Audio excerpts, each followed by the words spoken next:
audiens kalian, kali ini kita berbincang-bincang dengan Pak Budiman Goh, COO dari Enesis Group. Pak Budiman, apa kabar? Baik. Baik, ya sehat ya. Ya setelah kita WFH ya selama 3 bulan, audiens cukup lama. Women Obsession juga baru kali ini nih kita langsung datang untuk wawancara. Bisa cerita Pak perkembangan grup Enesis terakhir kemarin, di mana kayaknya Antis sangat laku ya?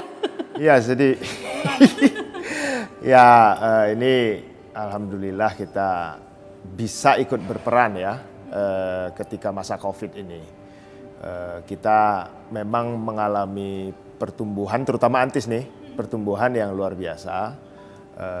Dari orang yang tadinya suasana tenang-tenang gitu ya. Saya juga berasa bahwa kejadian di Wuhan itu yang Desember akhir itu bisa masuk sampai ke sini dan begitu merebaknya. Jadi ya memang di sisi lain kita melihat bahwa dampaknya begitu dahsyat, tapi ya Enesis Group itu diberikan atau dipinjam tangannya juga lah untuk membantu orang-orang dengan produk Antis dan teman-temannya gitu ya.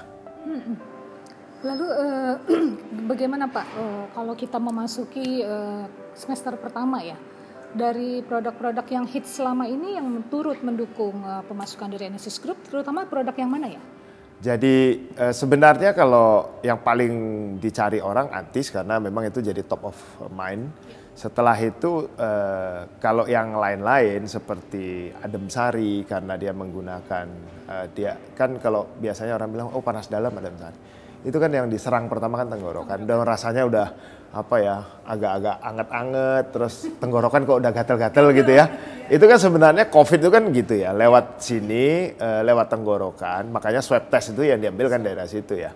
Jadi salah satu yang kami juga cukup fokuskan adalah Adem Sari ini. Itu cukup lumayan responnya setelah kita beritahu bahwa kita Adem Sari ini salah satu yang bisa meningkatkan imun sistem kita dan kalau kita rasanya tenggorokan agak-agak gatel-gatel atau ini kok kayaknya nggak enak nih ya. Itu sebelum COVID pun orang-orang sudah menggunakan. Jadi sesudah itu apalagi. Nah, yang terakhir yang paling yang baru juga bulan Mei ya kita dapat kabar dari kalau nggak salah Kemenkes ya.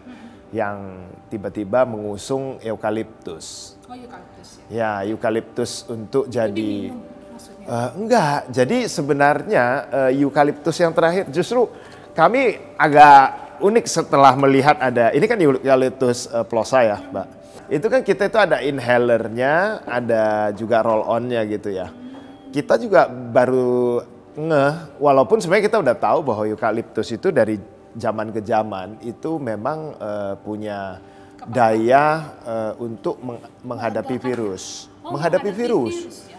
Justru salah satu bahan yang namanya eukaliptus itu tuh memang bisa mencegah virus. Nah, itu kira-kira sih yang selama ini kita lagi coba mendorong gimana sih caranya Enesis Group ini bisa berpartisipasi supaya ketika COVID-nya merajalela seperti kemarin, ya kita pakai Antis. Kalau Anda mau keluar, mau makan, mau apa. Sebenarnya gaya hidup seperti itu yang harus dibiasakan. Nah, sekarang kita lagi kejar orang pakai masker supaya nggak sesak. Kalau bisa kita berperan, Enesis Group itu berperan di sektor-sektor seperti itulah, Mbak. Yang lebih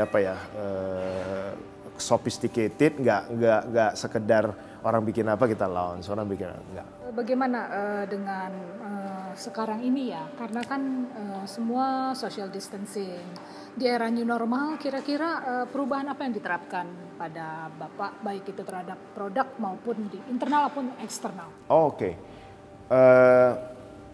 Kita ini kan termasuk salah satu yang memegang izin PKRT ya. PKRT itu ya izin untuk produksi Antis dan teman-temannya lah ya. Dan salah satu juga yang memang tidak produksi karena memegang itu tadi. Nah, ada dua sih sebenarnya karena kita memproduksi Antis sama Sovel. Ini demam berdarah nggak terekspos saja, jumlahnya juga mengerikan. Iya, ya cuman itu kan silent killer. Ya nggak semeriah COVID kalau diberitakan, tapi ya itu dari tahun ke tahun ya membunuh. Selalu ada dan ribuan selalu. Korban itu selalu ribuan gitu. Nah, karena kita juga produksi itu, kita harus buka. Sehingga yang kita lakukan di internal kita ini dari kemarin tuh walaupun kita sebenarnya boleh aja semua masuk, tapi kita menerapkan protokol kesehatannya dengan 50%, 50%. Terus pabrik itu tiap 2 jam itu break untuk hand wash, untuk segala. Jadi untuk di steril kembali anak-anak pabrik ya yang kerja. Kalau pangsa pasar Indonesia, menurut Bapak masih banyak yang harus diraih? Saya kira sih iya ya. Jadi saya terakhir ini melakukan banyak perbaikan di terutama di sektor distribusi. Ya, kalau marketing mungkin belakangan ini kita udah lebih rajin dan lebih masif di digital ya. Jadi cara-cara kita bermain digital juga pasti beda dengan orang yang nggak selalu harus pay ad saja, tapi juga menggunakan konten-konten yang agak beda gitu ya dengan algoritma-algoritma yang berbeda juga. Nah, kalau yang di distribusi atau sales itu yang paling masif adalah mengembangkan channel-channel baru. Jadi kayak Adem Sari, Vegeta dan lain-lain ini dulu atau produk-produk kita lah itu jarang diperoleh di apotik maupun toko obat. Nah, karena kita belum sangat masif di situ. Sekarang saya rasa hampir 70-80% coverage farmasi ya kalau kita bilang ya, itu pasti sudah ada. Di luar Century Ya, sampai ke bawah-bawah. Itu pasti sudah ada. Terus e-commerce tadinya juga malu-malu, sekarang rasanya kita udah cukup leading. Bahkan kita nggak usah ngomong lah, Antis ya, sehari 24 jam aja 72.000 transaksi kalau kita pas nge-bear itu. Jadi hanya satu e-commerce aja. Jadi cukup mulai agresif di channel-channel baru, termasuk sekarang menyongsong new normal, kami membangun channel B2B dengan teman-teman jadi kita punya tim B2B nih, datengin kantor-kantor, barangkali nanti dari Women Obsession juga semua kantor kita datengin untuk ditawarkan Jirigen, karena itu yang satu gini ya, kita pengen ya kalau beli botol-botol kecil semprot terus itu buat personal oke. Tapi kalau udah kantor sebaiknya yang Jirigen aja. Dikasih dispenser, jadi bisa satu lebih hemat, kedua kita sebenarnya lebih concernnya adalah gini sih, plastik kita ini kan company yang selalu pengennya bikin apapun tuh green, nggak kalau bisa barangnya itu nggak banyak kalau bisa natural, kecuali terpaksa nggak bisa natural organik itu kita lebih daripada pakai flavor-flavoran, itu biasanya kita begitu. Pangsa luar negeri. Oke, luar negeri. Ya, so far kita sendiri punya kantor representatif di beberapa negara yang udah established ya. Ini memang agak unik. Orang biasanya masuk Asia Tenggara sih buat kita market pertama. Tapi company sangat serius untuk buka market yang ada di US. Kalau China sudah kita buka kemarin-kemarin. US ini lagi menggebu-gebu kita untuk penetrasi di sana. Kalau in term of ekspansi luar negeri, patternnya agak beda dengan perusahaan-perusahaan pada umumnya. Ya, karena produk-produk kita kadang-kadang di negara yang masih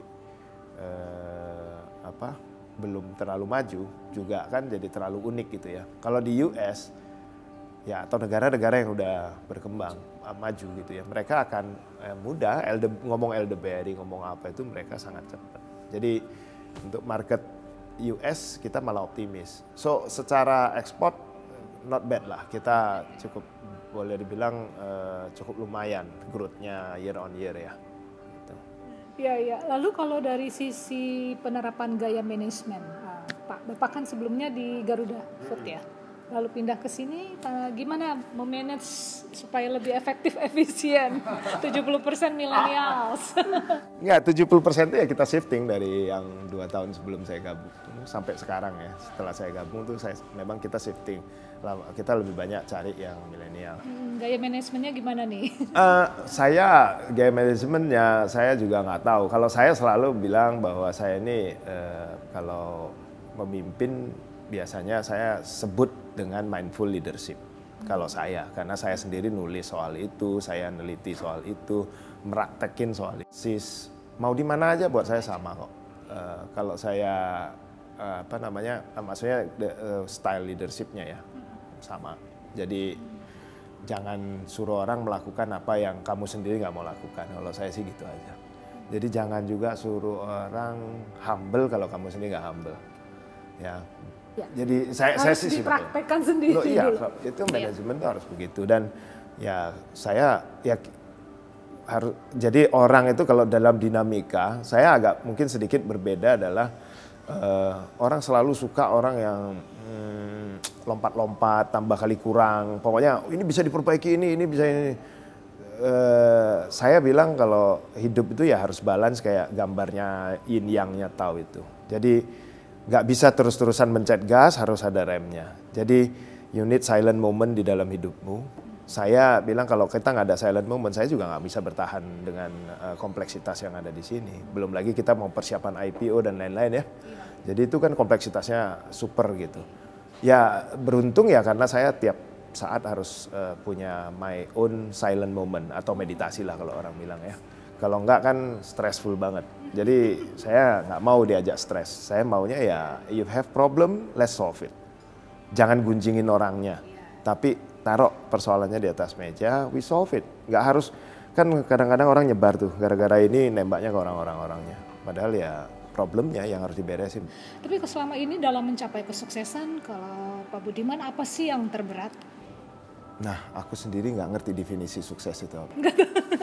So, to me, just run the life. Kalau saya gini, dimanapun Anda berada, artinya nggak cuma di Garuda Food, di Enesis, I don't know one day saya harus move lagi ke tempat lain. Banyak orang yang berpikir, kenapa kamu pindah sini ke sini, terus nanti kamu kapan mau pindah? I never plan that, karena buat saya itu, hidup itu just, ketika kamu ada di situ, berarti kamu memang dibutuhkan di situ. Nanti ada saatnya kamu nggak dibutuhkan di situ lagi. Dan kamu cari tempat yang masih membutuhkanmu. Selama dalam hidup kita berpikirnya adalah ketika kamu masih diberikan kehidupan oleh yang di atas Gusti Allah atau apapun namanya itu. Do the best for your community, for everyone. Jadi saya nggak pernah saya selalu pengen kalau ada orang pengen diskusi, pengen ini, ayolah, welcome. Jadi kalau kamu bermanfaat, berguna untuk orang lain, nggak ada urusan sukses nggak sukses. Sukses itu ukurannya susah karena apakah kalau kamu mobilnya 10 sukses, tanahnya sekian sukses, rumahnya sekian sukses, jabatannya gini sukses, kok kayaknya agak semu semua ya. Jadi to me nggak ada urusan yang namanya sukses lah. Pokoknya kalau kamu bisa bermanfaat untuk banyak orang, terutama ya ketika kita berada di perusahaan ini, apa yang bisa kita berikan untuk terutama bagaimana karyawan-karyawan ini bisa lebih sejahtera, perusahaan bisa lebih maju, dan nggak kalah penting itu sebenarnya adalah bagaimana menaikkan level of thinking-nya kan, mindset-nya yang tadinya seperti ini, tiba-tiba mereka menemukan atmosfer yang baru. Fresh air gitu ya, oh ternyata gini ya, ternyata bisa begini. Dan mereka bisa upgrade. Sebab saya selalu berpikir ketika orang ini upgrade di kantor, maka dia akan upgrade juga di keluarganya dan sekelilingnya. Itu selalu terjadi seperti itu. Jadi jangan jadi economic animal lah ya. Sukses ala economic animal menurut saya nggak menarik. Kurang menarik ya. Wah, berarti menarik juga ya. Sebenarnya cara berpikir yang ditularkan ya.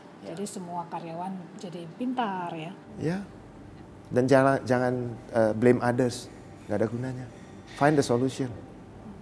Itu yang jarang orang mau. Iya, menghindar buang waktu sih sebenarnya ya. Iya, tai chi. Ya, seperti itu. Terima kasih ya Pak Budiman nih, audiens sekalian atas sharingnya sehingga bisa berguna untuk pembaca kami. Semoga.